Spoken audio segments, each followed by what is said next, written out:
this is about Palestine. It's really some of the things that you get involved in. So on. So this is it's just something in fact, my notes. That's my notes for today, okay? It's great tonight for coming in for all things like this, and I don't know if anybody knows him, he's an attorney named David Townsend that just retired a year ago. He lives not far from me, in the States. I actually blame him for my getting involved in it because he was one of my clients when I was working, and I used to walk in his office and I'd see funny clothes, and he'd be wearing, unusual clothes. And I said, "What?" So one day I said, "What's happening here, David?" And he said, "Well, I'm going to a reenactment up in Brooksville." And I said, "Reenactment? What's a reenactment?" And so he kind of explained to me. So my wife and I decided we'd go up and just see what it looked like. We liked it. We began to go to several of them that year and dressed like this rather than in a uniform. And so we got to thinking, well, why don't we just go ahead and everybody else, there's a lot of other people that are dressed in 1860s clothing, period clothing. So why don't we just go ahead and do it? Well, I rented a costume from a costume shop up on North Nebraska. And it's kind of a phony looking thing. I mean, I've got it. I later bought it because there were some other things that came up. Then came the time for Memorial Day, and I was to set up something for my church. And I asked David if he would come in and do General Hancock. And I asked another friend of mine who lives over on the East Coast if he would do Lincoln, and I'd do Lee, and we would entertain the guests in our church. So I wore my little costume, and I realized then that I was way out of bounds here. I mean, these people are professional, and I was dressed like a cowboy. So I decided I'd go ahead and buy a few things, and I bought a hat. I got in touch with somebody up in Gettysburg who makes clothing. And her son ran a shop in downtown Gettysburg. And I paid $100 for a hat, and I thought, boy, that's a high price for a hat. But it had a lining inside and had a strap to put down. The next thing I needed was the yellow band, sash. And then David Townsend, he bought a piece of property up here, and he was building that. I went over and helped him, and so he made me a belt. He got red Russian leather, got regular real gold strips. Looks exactly like the one that was on the picture here, exactly like this one here. And he said, "This is my gift to you," because I mentioned to him, I said, "People are saluting me, David, I can't understand it." He said, "Come on in the bathroom here, let me show you." So we were in his office, walked in the bathroom, and he said, "Now," and he put a picture up beside my face. He said, "Now, tell me you don't look like that guy." And I said, "Well, you say," he said, "that's Robert E. Lee, you look just like him. You ought to portray Robert E. Lee." That was it right there. I thought, well, about that time, Shirley and I decided we were going to retire. We were in our early 50s, and we decided we've done enough of this 30 years. And so I was a private investigator and working for 160 some attorneys here in Tampa. And so we decided to retire. We went to our cabin up in the mountains, and I began to go to a few reenactments. And that's when it dawned on me, you're a dummy still. When you don't know, you've read about Robert E. Lee, and you've read about the war, but these people are talking about, the guy walks up to me and says, "Hi, I'm your adjutant, I'm Walter Taylor." I thought, okay. And so we began meet a few of these people, and I thought, time for me to do some really serious studying, and not just about the war, but I need to focus on Robert E. Lee. I need to know exactly who he hung around with, what he did. I need to know his family. And so that's what I began to do. So for the next several years, I just kind of focused on Robert E. Lee, and I did a lot of listening, but gradually I was getting to get a little more sure of myself. Up in Sharpsburg one time, and if you've ever been to Sharpsburg, you know that you're on the looking over the sunken road. Down to the left, there's another road that goes out in a field with a wooden fence, narrow fence. He comes up and takes a picture of me. He said, "You look just like Robert E. Lee." And I said, "Well, that's short for training." He said, "Do you give programs? Do you do programs?" Well, I hadn't at that time. I had walked on to some different reenactments, and I stood there and watched, and people would come to me and take my picture, and we never got into heavy conversations. But I thought, well, I'm going to go ahead and I think I know enough where I can do some kind of a program. He said, every year in Troy, Ohio, we do a series of programs about the war. How about coming up this year in 2000, year 2000, it's when it was. How about coming up and doing a program for us and do 2 programs? I said, okay, what you got in mind? He said, do Chancellorsville one day and do Gettysburg the next one, because they one follows the other. So I said, okay, and that time went on up, did the 2 programs, and they came off fairly well. We're sitting along the river one night, and I'm seeing a guy just down the river about the length of a football field, and it turns out that was an artist by the name of Mort Kunstler. And my wife had been to see him earlier and got a book, one of his books, kind of signed. So I'm sitting there talking to a few people that night along the riverbank. The next thing I know, I feel this. I look up and there's Mort Kunstler. Of all people, Mort Kunstler, and I'm thinking to myself, this is a high-class individual, and he's coming down here, and about that time he said, "I'm sorry, Al, I'm sorry that I didn't paint you right or something. I didn't sign you right. When your wife brought your book down and I signed it, she said, I didn't realize that it was you." And he said, "I've painted you hundreds of times, but, I didn't realize what." So by that time, I realized I was beginning to make an impression on some people. Here. So I get invited to some events, and one of them happens to be in a little town called Huntersville, West Virginia. And you've probably never heard of Huntersville, West Virginia, but during the war, it was the county seat for Pocahontas County.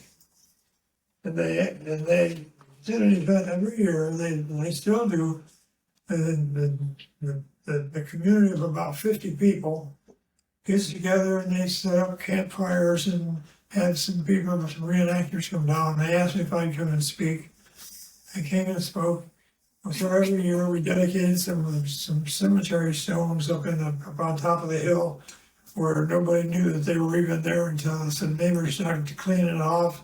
Saw all these dips in the ground, and then they did some research and they found out that that's where soldiers, Confederate soldiers from Tennessee and Georgia had been in Huntersville in the fall of 1861. And a lot of them died because the weather was so bad. Lee called it the most inhospitable place on earth because that's where he got sent. President Davis and Lee were talking. They said, if the Union Army's going to do anything at all, they're going to sneak in through Ohio and come in and attack Virginia from the west. So we need to build an army up in there. So Robert E. Lee dispatches a gentleman named Loring to go up into that area. along with other guys, and build an army, okay? 2 weeks later, I'm assigned by the president to go up and see what they're doing. I take the train, caught it through, and come through Gordonsville and on over in, and got up in there with my old horse Richmond, who was blind in one eye. I go up in there and I'm thinking to myself, this is Lee's first assignment outside of Richmond. And he got friendly with the people, and there was an old house that was built back in the 1850s. And this is the house where Robert E. Lee stayed when he was there. And there's a lady that runs it, it's called Carriage House Inn. Just a real darling lady. And she never locked the door. The doors are always open. And when I got there, she said, "Just come on in." So I walked in, and it just gave me that family effect. I could go in that door right now and say, "Hi, sis," and she'd come over and give me a big hug, and we'd chat. And people from around the community came, and we'd sit around around the fire in the fireplace. And that's what I was going there every year.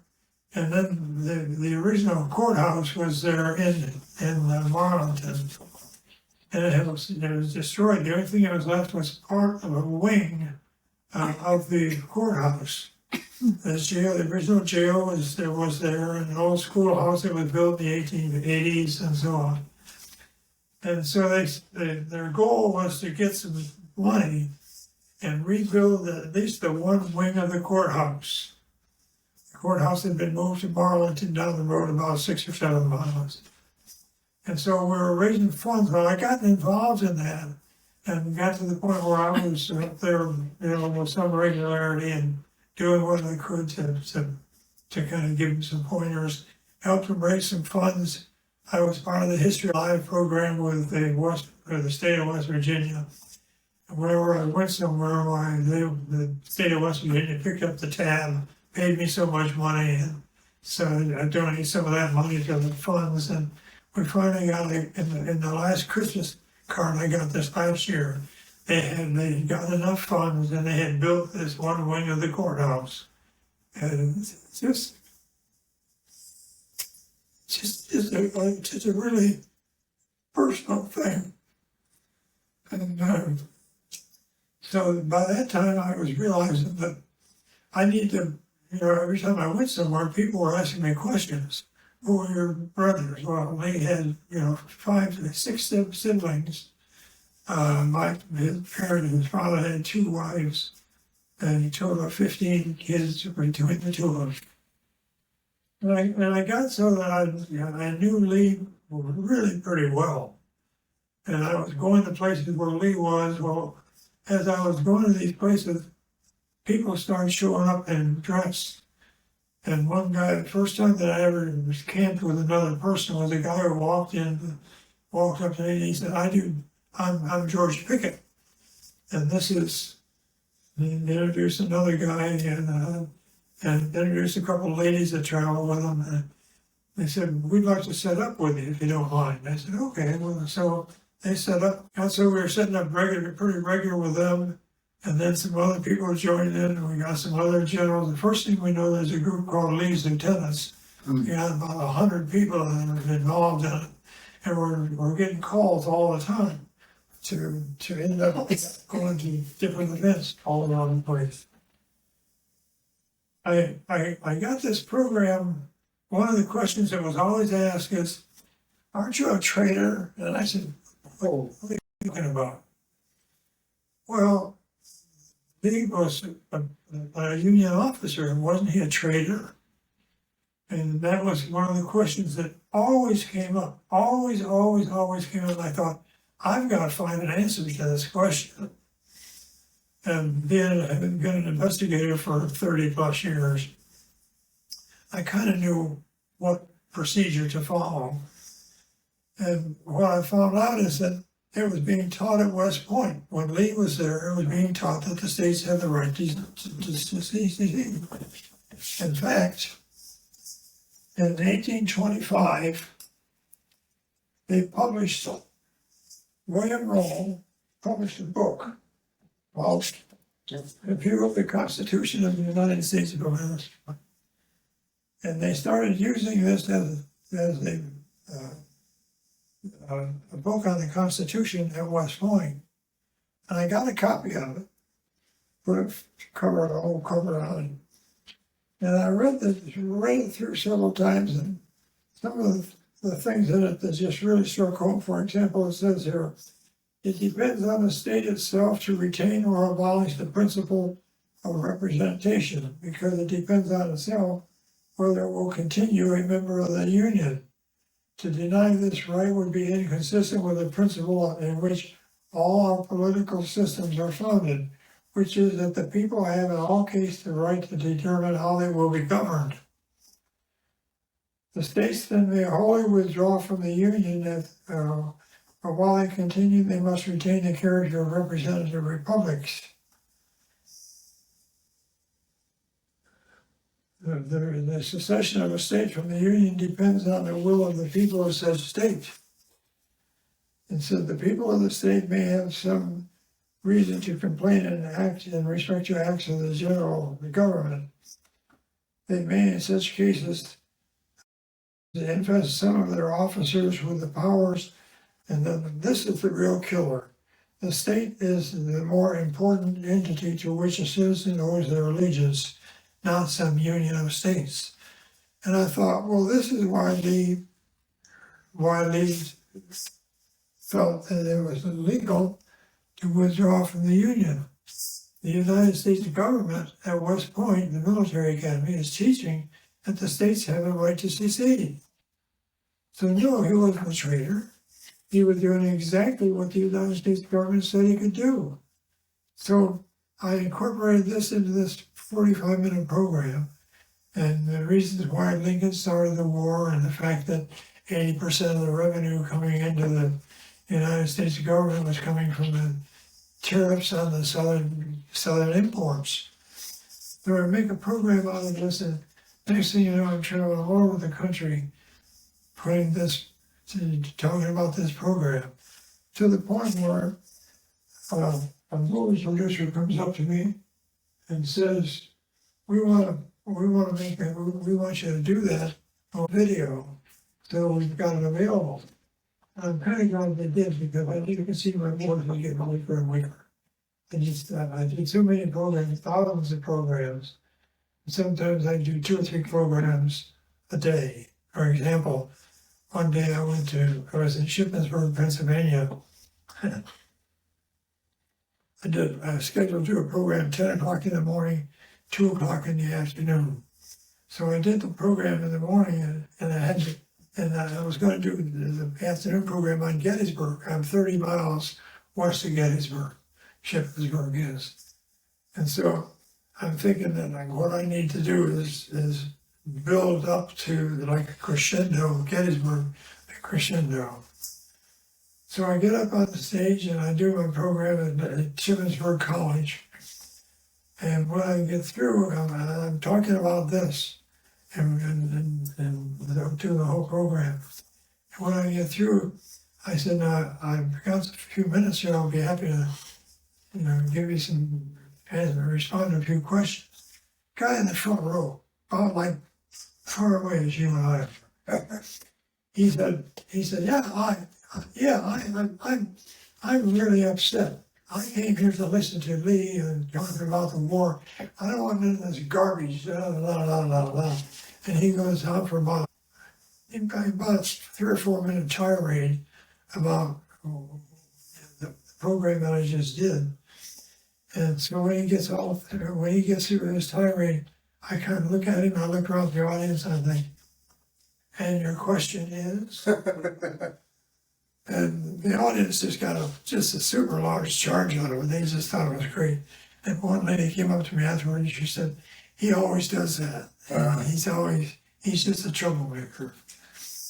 And so then I said, and there's a program this afternoon, it's going to be on Gettysburg, so come on back again this afternoon, we'll do Gettysburg. A lot of different, that particular program answered a lot of questions, and that's why it's important. Here it is right here. We had, this was done by a professional filmmaker. We went over to James Madison's house over on the east coast of Virginia, and we filmed this there in that house, so it would be done in an old setting. Like this. Let me just, we're going to run out of time, so let me just find a couple of things. We have some, you know what a Chautauqua is? Anybody know what a Chautauqua is? Kind of a revival, religious ceremony, whatever. Around the Chicago, there was a park and a campground up in New York. And Chautauqua is not big, but it's in another part of the state where we grew up. And I went to class with high school with, how can you do this? You were raised as a Yankee. How do you do this? I said, well, once you learn the truth, it's not hard. So anyway, I got a call from a lady down in Smackover, Arkansas. Arkansas. It's from, it was an oil community where they drilled for oil back in the early 1910, the oil was real crude and they couldn't really use it for much, so the town didn't survive to any extent. But they have a Chautauqua there every year. They have 5 speakers, one each night. And so they called me and said, asked if I would come do be part of a Chautauqua. Flew me down to Little Rock. From there, we drove an hour and a half down to Smackover. They said, no, we've scheduled you for Wednesday. And I said, but Wednesday is church night. You know, you do programs on church night? He said, yeah, the reason we chose you for Wednesday is because if anybody can draw a crowd, Robert E. Lee can. So I did my program on Wednesday night. We're out under a big tent and not far from a swamp. And there were snakes curling, slithering through the chairs and on the ground there, and mosquitoes and everything else. And I did my program. And this one guy that was there has 5 master's degrees. And the U.S. Army called on him to consult with them all the time at Gettysburg, not Gettysburg, Carlisle, where the United States Army had a lot of off trains. He's one of the trainees and one of the people that trains those. He was one of that night, and he and I we did several things after that. But by that time, I had the program called The Dilemma that on the CD. I had it done, and we had a lot of good conversations, and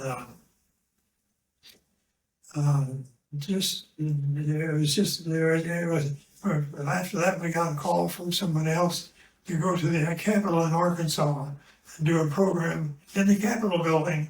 And the opposite side, here's where they voted to withdraw from the Union. I shot in Arkansas several times. And Liberty University picked up on me. And I got a call from Jerry Falwell, wanted to fire himself. I got a call from Jerry. And they said, we're going to do a program on Robert E. Lee and Jeff Davis and the fact that they're treasonous. We'd like for you to be a part of Robert, we portray Robert E. Lee. So I picture made the cover of a magazine called The Partisan, Southern Partisan magazine. We get up there, and a guy that does Lincoln does a real good impression, now from Canada. And I was Lee, and he was, and we had the prosecutor was a real practicing attorney in Lynchburg. our defense was a real practicing attorney in Lynchburg. And we picked a council of 3 or 4 people that were the ones that were to act as the jury. And 225 people in the audience. We did the program, and this was the main book that was used, the View of the Constitution. This is what we use in poverty, and he was simply doing what the U.S. government said you could do. My attorney kept referring to Lincoln as Lincoln, just A and Lincoln, old man Lincoln. Well, it got to the point where the prosecutor said, "Wait a minute," he's talking to the jury. He said, "Wait a minute. This isn't some lowly life person. This is the President of the United States. He needs to be treated with a little more respect." And I thought, I got to play on this. So when I was on the stand and going through being a witness, I said, I'm not just some, I said, I'm not a person of import here. I'm just a humble servant, a lonely soldier. And the audience picked up on the play on words from where I was coming from, Lincoln. The audience broke out into a roar. Just thought it was just really funny. We took up, the audience became when we were all done, the audience became, they decided that they would be the jury. So there's 225 people in there, and all except 2 or 3 of them said that we were innocent, that Lincoln was guilty. On the other hand, Lincoln. A year later, we did a program, and it was whether Lincoln was treasonous or not. And it was just the opposite. 220-some people said Lincoln was guilty of treason against the Constitution, and Robert E. Lee and Jeff Davis were right. So just one of the funny things I thought. And I did a lot of stuff with David. We were invited to the funeral when Jerry Falwell died. We were part of the funeral procession there. Did several programs there. I got an invitation to take some trips on the American Queen steamboat paddle wheel. They wanted me to do a couple of programs, and we're going to take a trip from Vicksburg to Chattanooga and then back. Okay, I can do that. And they said, especially when I'm going to pay you $3,500 and pay all your expenses. I can do that. So my wife made a couple of special dresses for her, and we just had a great grand time. One of the speakers on that particular program, which was dedicated to the war, was a guy named Bud Robertson. And Bud and I had crossed paths. Bud was up at Ohio when we were there, and I was on a panel in Shippensburg one time when Bud Robertson was on it. And they had a theater that'll seat 200 people on that boat. So Bud Robertson gets up and he said, anybody that tells you that black people were fighting for the Confederacy, they're absolutely liars. They don't know what they're talking about. And I'm sitting there with a picture of 3 black guys in uniform, guns in their hands, bullets in their pockets, and it's a Confederate uniform. Obviously, Bud Robertson never read Frederick Douglass. In fact, Frederick Douglass had 3 newspapers, and the one that he took from Lincoln's office one day was the show, and was talking about the 3 brigades of black soldiers that fought on the Confederate side at Manassas, and that's how the Confederates won, because of the black soldiers. And I thought, if I get up and speak, I'm going to nail him on this. But I just when I got to that, I thought, no, that would be kind of rude. And Bud Robertson's been around a whole lot longer than I have, and he's he's a high-profile professor at the University of Virginia, and so I'll just tap it lightly. So I just handled it by saying that there's some question, some people question whether there were black soldiers, but I've always been under the impression that there were a lot of black soldiers that fought for the Confederacy. And I dropped it. I didn't say anything else. I just thought, well, I don't want to get into a contest with Bud Robertson, especially if they're on a boat and surrounded and so on. Shortly after that, I got a call from CENTCOM here in Tampa. And they said, we do a program every 6 months. This year, the program was on resiliency, reconstruction, resilience, and reconciliation. And we would like to have you speak to it. I said, well, and these are not, the people that attend this thing are like the vice presidents or the secretary of state from, there were 140 different countries represented at this conference down in Savannah. And we went across the little water, the little river there, and went to the big hotel on the other side, and that's where we were all staying. So the various speakers got up and I said, now what is it that you want me to talk about? Whenever he said, we want you to talk about the effects of Reconstruction on the United States of America after the war was over. And I thought, oh, how sweet it is, you know. And my turn to speak. We went over to Fort Jackson. There's a fort across the river. That's where we were. And I spoke about several issues dealing with Reconstruction, and I really honed in on the fact that the white people up north were upset because there were black people voting, and they weren't voting the way the white people wanted them to vote. And so I kind of honed in on that. I said, you know, when that particular amendment was passed, evidently they didn't give consideration to the fact that now they're not 3/5 of a person, they're a whole person. And they're going to vote for whoever they want to vote for. And so they're voting for people that you don't like. And now the white people got upset about it, and there was a lot of the white people that caused a lot of difficulties after the contest was over, because the black people were now voting, and the white people didn't like that.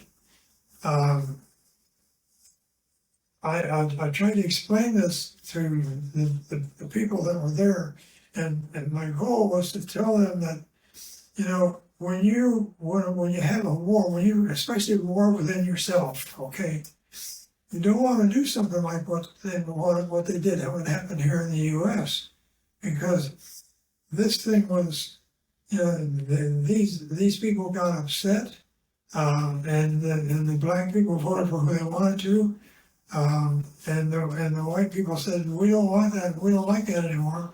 So we'll put white hoods over our heads and we'll go out and make them think that it's the Southern former Confederates that are now acting like hooligans and harassing the black people and hanging them from trees and so on else. We want to make it look like that, because they're voting for people and electing people into the House of Representatives and the Senate that we don't like. We can't control them anymore. So that was just a bit. I said, if you have, and there were several countries. In fact, I thought we were going to have a little war there that day between two countries that had just gotten over fighting each other, and over in Europe, so where I know where they were. But I said, you know, you need to kind of deal with it and welcome everybody back together and type of thing. You may not like it, but you put yourself in that position to where it's the only thing, it's your only recourse. It's the only thing you can do. And that's what happened in the United States when the war was over. how there was so much bitterness that went on. And when he thought about it, I said, it's bitterness that still exists to this day. And if you don't believe me, go down into the heart of Virginia, go down into southwest Virginia, or someplace in Georgia or in the Carolinas, and just tell me that you don't find hard feelings that are still there because of what happened after the war. Not necessarily the war itself, but what happened after the war, how they were treated. And so I did my thing on that. They sent me, gave me a real nice little thing. But I thought that was kind of interesting that the United States government was asking me to come down and talk about that. One more thing, and then I'll shut off. And one thing it was really funny, and I tell this to people all the time. My wife and daughter opened up a submarine. And so whenever we'd go to a reenactment, they would set up their submarine, and I would set up my Robert E. Lee tent with everybody else. And we had about 100 people in our group. Gettysburg was the first time they asked us to come there 8 years before the 150th. They said, how much space will you need? Oh, we've got you 180 feet up here. And I said, oh, that won't do. And then the guy that I was dealing with, who was organizing the Gettysburg event, he said, well, how much space do you need? I said, I need twice that on both sides, because I've got people in tents. And, you know, we're general officers. And these aren't little A-frames. These are big tents. You know, picket heads tent that was 60 foot long. And because he had the front part that he would open up to the public to see, and he had a shield, and he had in the back part of the tent where he and his family lived, you know, this life, the modern day life. And I said, what you've got right there for us won't do it. So he measured it off, and we filled that whole space up. Mm. So we did Gettysburg for 8 years straight, and I'd get up and do a program every day, 1 hour program every day, and one day I did 2 programs in a day. That's the reason I've got the problem with my voice now. Mm. So anyway, my wife and daughter had their salary set up, and we're probably half the length of a football field away from where my position was. And I'm talking to a bunch of people, and all the line of people on my tent signatures, and people from Bulgaria that were over, and he was getting promoted. He portrayed a Confederate officer in the Bulgarian army, and he wanted me to sign his authorization and take him from lieutenant colonel to colonel. I said, okay. So I'm sitting there talking to people, and there came a little opening where there was nobody there. And this lady, I had been watching her from a distance about half the length of a football field.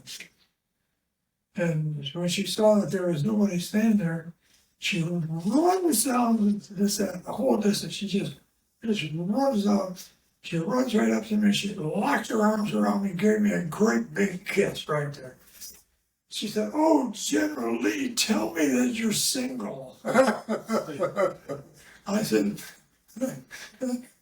no, I'm married, and that's my wife sitting right there, and watching me. So she went over to my wife, and I talked with my wife, and they chatted and had a great time. But that was just one of the funny things. I mean, the life as Robert E. Lee was just a funny. I was in Stratford Hall. Whenever they would have group meetings, like the real estate people of Virginia would have their meetings in Stratford Hall, where Lee was born. They always wanted a speaker. Robert E. Lee was the speaker. So I'm always at my birthplace all the time in Stratford Hall. Riding horses sometimes not. Was in a parade in Manassas, Virginia one time. They were about 1.5 miles, 2 miles long. The temperature was 110 degrees. The heat factor was 120. And I went down, well, if you ride the horse down, you got to ride the horse back. So by the time I got back to where my tent was, they had set up a cooling tent. And I just got off the horse. Jim Stewart was here. I got to tell you one more bunch of the story. Jim Stewart was there, and I jumped off the horse. He threw the horse. He said, "Right there, General." Went and laid down about a half an hour, and then home to. We were at Arlington one time. I'll stop here. Jim, I was in the house talking to a group of people, and the tour guide, the docent, and I knew each other from another event. She said, "General, would you like to speak about," and we're talking about the area right between the parlor and the living room where there was an arch like this, okay? And Lee was on June the 30th of 1860, I forgot the year anyway, when he had 29, 1829, June the 30th, Lee rode in, he and Mary got underneath an arch, and that's where they got married. Oh, So I'm standing there underneath the arch, and there's the docent says, "GeneraLee, would you like to talk about this for a moment?" And so I kind of gave the story about that, and about that time, and somebody had asked me something about when Lee went to Harper's Ferry in 59. The message for me to go to Harper's Ferry came, Jeb Stewart brought the message to me on the day that I went down there. And so I'm telling these people about the story I said, and Jeb Stewart, a young captain, a young lieutenant just out of West Point, had been to see the commanding officer of the whole United States Army, and they gave him a message to take to Robert E. Lee up at Arlington to report to the train to go to Harper's Ferry and quell the disturbance that was taking place there. So just as I was getting to that point, Jeb Stewart walked in. This guy that portrays Jeb Stewart. Jeb walked in the front door, he's walking through like this. No rehearsal, no nothing. I said, and speaking of Jeb, there's Jeb right there. Jeb, tell him about the day you came and brought me the message. He picked up just like that and said how he had been down to see GeneraLee, and how from there he had rode up and gave me the message to report to train depot, take the train to Harper's Ferry. It just went so smooth. But by the time all of us had worked together, and then, seriously, I'll close with this. When you got 100 people around you that know their character as well as you do, as well as I knew Lee, Jeb Stewart knew Jeb Stewart, Jackson knew Jackson, Armistead knew Armistead. Everybody knew their characters. And when you've got that many people around you, and you get up on a stage and you've got 15 or 20 of the officers that are there, and you're talking about a particular people, we do questions. At Gettysburg especially, I'd get up on the stage and I'd say, "My name is Robert E. Lee, and I'm just going to tell you who they are. Let them identify themselves to you, and then afterwards, you're the press. Ask us any question that you want." And it just always went over well. I think when I asked all the questions, that educated me.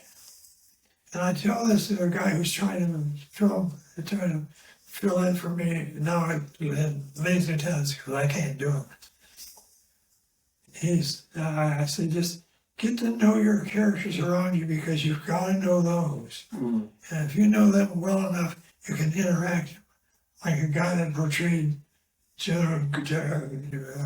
Chris Goddard portrayed Richard Ewell. And Richard Ewell took command of the Second Corps when Jackson got killed. And you get so you know all these different characters that you're with, whether it's the ladies that are there as spies, or they're cooks in the we had some a couple of black girls that traveled with us, and we were tended to the needs, the cook, built for campfires, cook meals, that type of stuff. But it was just a really, really great experience, and I spent almost 25 years as Robert E. Lee, just having a great time. Met a lot of wonderful people all over the country, traveled from here to west of the Mississippi. I've did programs in Minnesota. Went to Minnesota one time, did a program up there. And one of the people that was in the audience had worked for me down here, and she was now living in Minneapolis. Great experience. I had a wonderful time. I'm just really happy I had the opportunity to do it. Just wish I hadn't talked quite as much. So with that, I'm going to start talking. Thank